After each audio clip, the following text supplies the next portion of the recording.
Bueno, el día de hoy vamos a hablar un poco de los tumores malignos. En el diagnóstico de los tumores malignos en pediatría es fundamental fijarnos en la edad del paciente, ya que hay tumores que aparecen en el primer año, como por ejemplo el hemangioma, más frecuente en el primer año, y es un tumor con áreas de necrosis, de hemorragia, con calcificaciones, que son características que nos orientan hacia malignidad, pero que si está presente en este grupo de edad, estamos hablando de un hemangioma si cumple otras características más.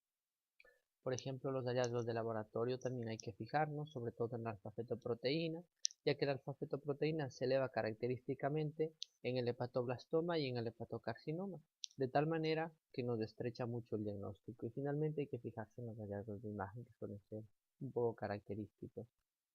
El hepatoblastoma es el tumor primario más frecuente, más del 90% de tumores aparecen en los 5 primeros años de vida y se ha visto que existe una fuerte relación entre el bajo peso al nacimiento y el riesgo de desarrollar hepatoblastoma. Además, la alfa-fetoproteína está característicamente elevado en más del 90% de casos.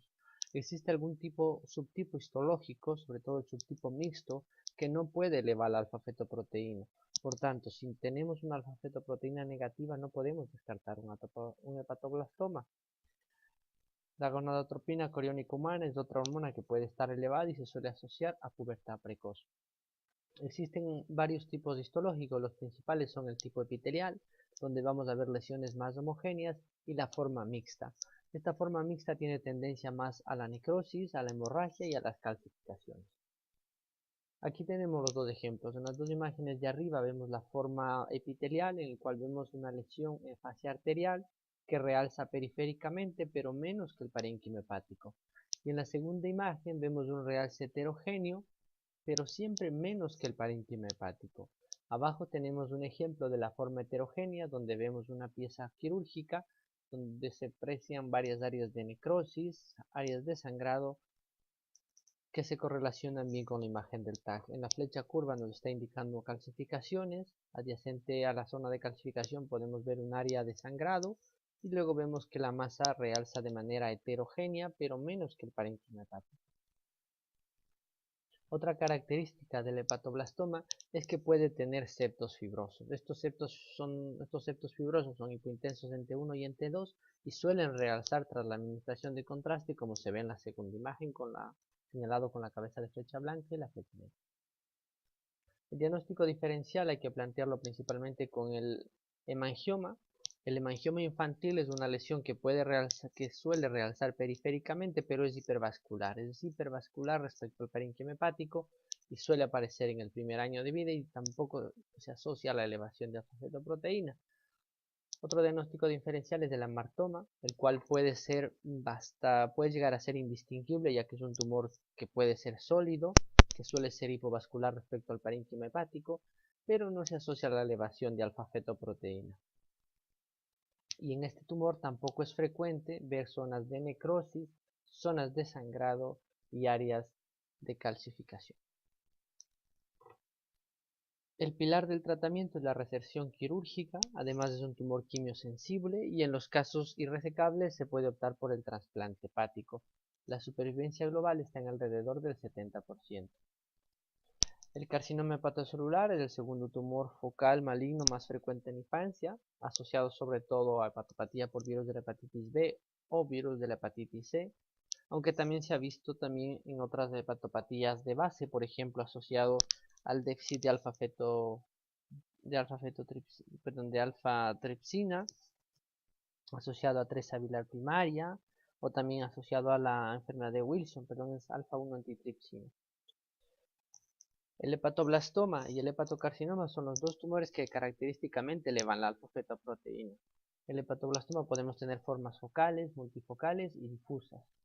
Característicamente, el hepatocarcinoma está vascularizado por la arteria hepática, por lo tanto suele realzar intensamente en fascia arterial. Y como son vasos de neoformación, suelen tener un lavado rápido, por lo cual nosotros vemos el característico signo de washout, el cual es casi patognomónico de hepatocarcinoma. Vemos en la fase portal un lavado y en la fase tardía igualmente una hipocaptación, y si nos fijamos bien podríamos intuir una cápsula que suele realzar en fases tardías. Otra característica del hepatocarcinoma es que son tumores que tienden a la necrosis, tienden al sangrado y pueden tener calcificaciones. Aquí vemos en la primera imagen un área hiperintensa en T2 que corresponde a un área de sangrado en esta masa que lo ocupa casi todo el lóbulo izquierdo y es de aspecto heterogéneo.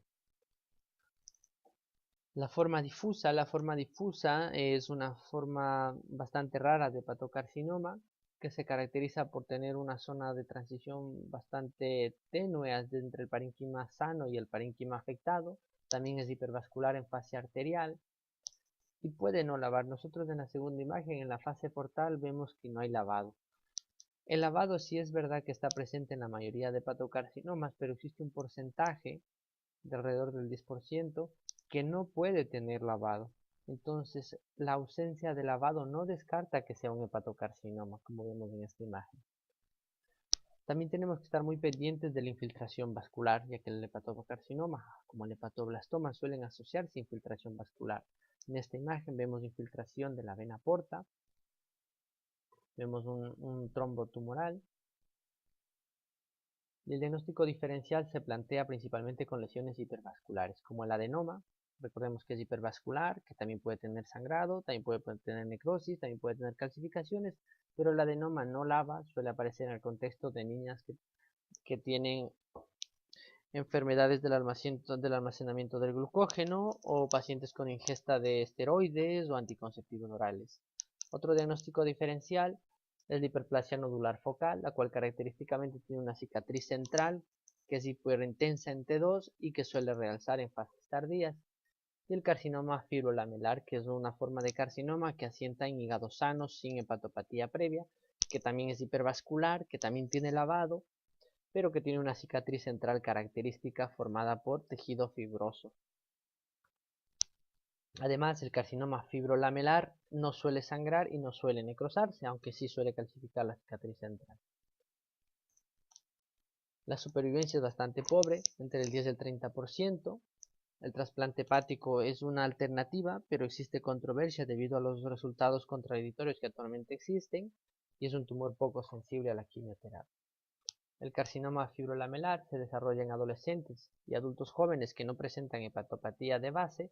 Tenemos igualmente una forma focal, una forma multifocal con lesiones satélites, lesiones bilobuladas y también puede ser difuso, es decir, similar al hepatocarcinoma. Lo característico es una cicatriz central de tejido fibroso que puede tener calcificaciones. Esta cicatriz central, al estar formada de tejido fibroso, es hipointensa en T1 y en T2, como vemos en la primera imagen. En fase arterial suele ser hipervascular y puede presentar lavado. Y en fase tardía, si bien se dice que la cicatriz central no realza, se ha visto que hasta en el 25% de casos esta cicatriz central suele realzar. Y esto es importante acotarlo, porque uno de los diagnósticos diferenciales es la hiperplasia nodular focal. Se dice que la hiperplasia nodular focal tiene una cicatriz que realza en fases tardías, lo cual lo diferenciaría del carcinoma fibrolamelar. Pero esto no es exactamente cierto, porque como les había dicho, el 25% de carcinomas fibrolamelares puede realzar la cicatriz central. Otro diagnóstico diferencial es el adenoma, el cual no suele presentar cicatriz central y no suele presentar lavado. Y finalmente el carcinoma hepatocelular, el cual, como les había dicho, suele presentar sangrados, suele presentar áreas de necrosis y también eleva la alfa-fetoproteína. Esta elevación de la alfa-fetoproteína no es característica del carcinoma fibrolamelar.